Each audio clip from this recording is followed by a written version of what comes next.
அனைவருக்கும் வணக்கம். இன்னைக்கு நான் உங்களுக்கு ஒரு அறிவான கதை சொல்ல போறேன். ஒரு மாபெரும் கூட்டம் நடந்துச்சாம். 2 பேச்சாளர்களுக்கிடையே ஒரு போட்டி இருந்துச்சாம். யாருடைய பேச்சுக்கு அதிக கைத்தட்டல் வருது அப்படின்னு. கூட்டம் துவங்குறதுக்கு முன்னாடி 2 பேருமே ஒரு ரூம்ல உட்காந்து அன்னைக்கு நடந்த கூட்டத்தை பத்தி பேசிக்கிட்டு இருந்தாங்களாம். அப்போ ஒரு பேச்சாளருக்கு ஃபோன் வந்துச்சாம். அவர் எழுந்து வெளியே போனாராம். அவரோட பேச்சு குறிப்புகளை அவசரத்தில் டேபிள்லே வச்சுட்டு போயிட்டாராம். அவர் திரும்பி வர்றதுக்குள்ள இன்னொரு பேச்சாளர் அந்த குறிப்புகளை படிச்சிட்டாராம். அந்த குறிப்புகள் அவர் தயாரிச்சதை விட ரொம்ப நல்லா இருந்துச்சாம். கூட்டம் துவங்குச்சாம்.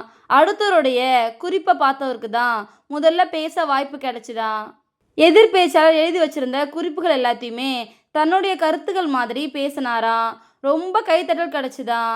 எதிர் பேச்சாளருக்கு விஷயம் அப்பதான் புரிஞ்சிச்சான். இப்போ அந்த எதிர் பேச்சாளர் பேச வேண்டிய நேரம் வந்துச்சான். ஆனால் அவருக்கு பேசுறதுக்கு ஒன்றுமே இல்லையா. என்ன செய்யறது அப்படின்னு எழுந்தாராம். மைக்கை பிடிச்சாராம். முதல்ல எனக்கு முன்னாடி பேசிய என்னுடைய நண்பருக்கு நன்றி தெரிவிச்சுக்கிறேன். எனக்கு தொண்டைக்கட்டு, சரியாக பேச முடியாது. என்னுடைய உரையை நீங்கள் வாசிக்க முடியுமா அப்படின்னு கூட்டம் துவங்குறதுக்கு முன்னாடியே நான் கேட்டிருந்தேன். அவரும் பெருந்தன்மையாக ஒத்துக்கிட்டாரு. அவருக்கு என்னுடைய நன்றிகள் அப்படின்னு சொல்லிட்டு போய் உக்காந்தாராம். இதோட இந்த கதை முடிஞ்சிச்சு. சூழ்நிலைக்கு ஏற்ற மாதிரி செயல்படுறவன் தான் புத்திசாலி. அதை தான் இந்த கதை நமக்கு சொல்லுது. இந்த கதை உங்கள் எல்லாருக்கும் பிடிச்சிருக்கும் நம்புகிறேன். இன்னொரு அழகான கதையில் நாளை மாலை 5 மணிக்கு சந்திப்போம். நன்றி.